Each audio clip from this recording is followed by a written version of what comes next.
जो आजकल की मॉडर्न मेडिकल साइंस है वो भी साइंटिफिक वे में योग को एक्सप्लेन करती है। एपिजेनेटिक पे बहुत बात करते हैं, बायोलॉजी ऑफ बिलीफ, कि जो आपके विचार हैं, आपके मन है, जो आपके भाव हैं, जो आप तो आपकी जो विचार शक्ति है, आपकी भाव शक्ति जो है वो आपके जीन्स को भी बदल सकती है। तो आप बायोलॉजी ऑफ बिलीफ में ब्रूस एच लिप्टन है, अमेरिकन लेक्चरर रहे हैं, वो राइटर है बहुत बड़े, तो वो भी इस बात को प्रूव करते हैं कि आपका मन, आपका माइंड, और इसमें माइंड गट कनेक्शन पे डॉक्टर इमरान मेयर एमडी है, वो भी अमेरिकन न्यूरोलॉजिस्ट हैं, लेक्चरर हैं, तो वो भी इस बारे में बहुत बताते हैं कि माइंड का गट के साथ प्रॉपर कनेक्शन है। तो आप जब तक फिजिकल पोस्चर के साथ साथ आपके माइंड की प्रेजेंस नहीं होगी, आप प्राणायाम कर रहे हैं, नाड़ी शोधन कर रहे हैं, आप कपालभाति कर रहे हैं, आप अनुलोम विलोम कर रहे हैं और आपका ध्यान कहीं और है, तो आपको प्राणायाम का फायदा कैसे मिलेगा? क्योंकि हमारे अंदर जो केमिकल है, जब हम श्वास से, जब हम कोई भी प्राणायाम करते हैं, कोई भी क्रिया करते हैं, तो हमारे केमिकल्स का बहुत बड़ा रोल होता है, हार्मोन्स का बहुत बड़ा रोल होता है, और हार्मोन्स हमारे माइंड से गट को वेगस नर्व के थ्रू, ग्लैंड ग्रंथि के थ्रू ये एक दूसरे को जोड़ते हैं। तो जब तक आपकी माइंड की प्रेजेंस नहीं होगी, आप सिर्फ फिजिकल पोस्चर से पूरा लाभ नहीं मिल सकता आपको। तो बहुत से गलतियां करते हैं अनुलोम विलोम करने में भी। अनुलोम विलोम कोई छोटी मोटी क्रिया नहीं है। अनुलोम विलोम प्राणायाम अपने आप में बहुत ज्यादा सक्षम है। आप अनुलोम विलोम को ढंग से करके, वो कितनी भी 72 हजार हो, कितनी भी नाड़ी, आप अपने शरीर की सभी नाड़ियों को, योग शास्त्र कहता है कि आप सिर्फ अनुलोम विलोम प्राणायाम को ढंग से करके मात्र 3 से 6 महीने में अपनी सभी नाड़ियों को शुद्ध कर सकते हैं।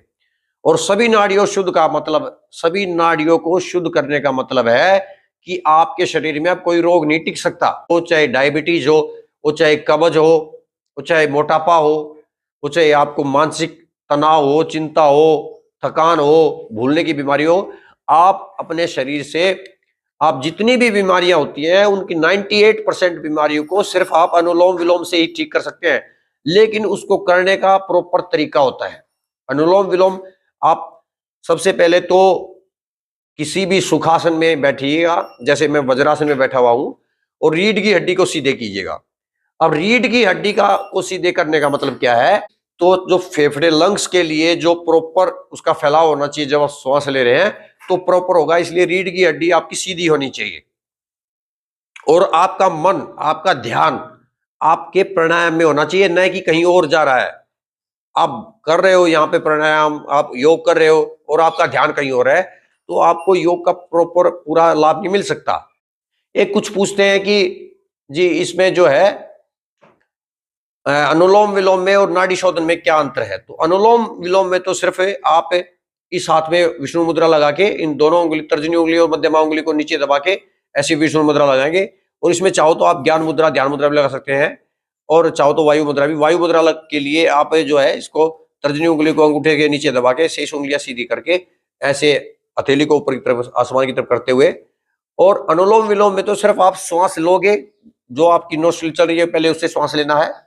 आप जब धीरे लंबे गहरे श्वास लोगे तो उससे आपके फेफड़ों का फैलाव पूरा रहेगा, और फेफड़ों का पूरा फैलाव होगा तो ऑक्सीजन ज्यादा जाएगी, और ऑक्सीजन ज्यादा जाएगी तो आपकी सेल्स को ज्यादा ऑक्सीजन मिलेगी, और ज्यादा ऑक्सीजन मिलेगी तो आपका शरीर ऊर्जावान बनेगा। तो इसको आप धीरे धीरे ऐसे श्वास लेना है और दूसरे नोस्ट्रिल से, दूसरी नासिका से श्वास छोड़ देना है। ये तो आपका अनुलोम विलोम हो गया। अब दूसरी से लेना है और इससे छोड़ देना है। और नाड़ी शोधन में क्या है? आप अंतःकुंभक करते हैं, हम अंदर ही श्वास को रोकते हैं। नाड़ी शोधन में ऐसे ही, इसमें विष्णु मुद्रा लगा लेंगे, इस हाथ में विष्णु मुद्रा लगा के तर्जनी और मध्यमा उंगली को दबा के ये विष्णु मुद्रा होगी, और इस हाथ में तर्जनी उंगली को अंगूठे के नीचे दबा के ये वायु मुद्रा होगी। वायु मुद्रा से आपके जोड़ों का दर्द नहीं होगा। आप बैठे हो जो जिस भी आसन में, तो इससे जोड़ों में जो वायु कुपित कर रही है आपके जोड़ों को, आपके शरीर में वायु कुपित, तो वो भी दूर हो जाएगी। तो ये लगा के, और नाड़ी शोधन के लिए आपको जो नासिका चल रही है उससे श्वास लेना है, धीरे धीरे लंबा गहरा श्वास लेना है, और फिर उसको अंदर ही रोकना, अंतःकुंभक, और धीरे धीरे उसको बाहर छोड़ देना, रेचक। तो नाड़ी शोधन तो प्राणायाम का राजा है।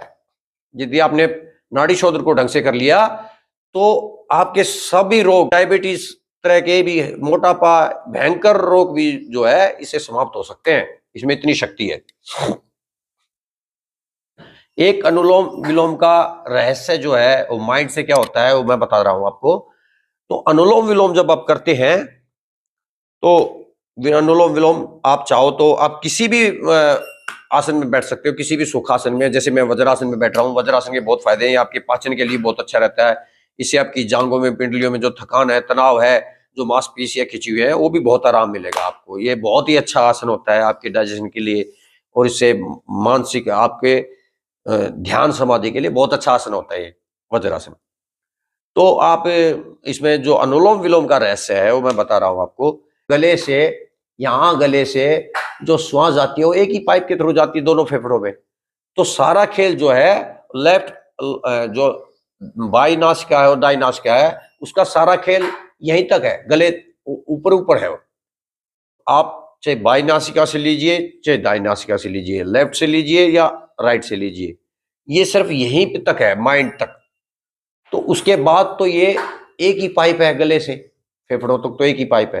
तो ये जो खेल है वो लेफ्ट राइट का यहीं पे है। क्योंकि जब आप श्वास लेते हैं, तो जब आप श्वास लेते हैं लेफ्ट से, तो इससे, इसमें अंदर ऐसे सेंसर्स होते हैं, जो आप एयर लेते हो तो ये सेंसर जो है आपके राइट माइंड को इन्फ्लुएंस करते हैं।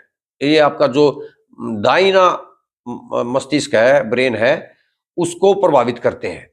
और जब आप राइट से श्वास लेते हैं तो ये आपके बाया मस्तिष्क को प्रभावित करता है।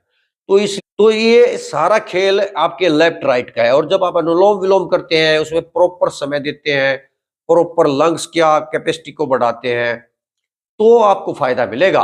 और आपका माइंड पूरा आपके श्वासों पे होना चाहिए, आपका ध्यान आपकी श्वासों पे लेना चाहिए, क्योंकि श्वासें तो प्राण है। तो आपका सारा ध्यान श्वासों पे होना चाहिए। आप श्वासों पे ध्यान दोगे तो आपको पूरा फायदा मिलेगा अनुलोम विलोम का।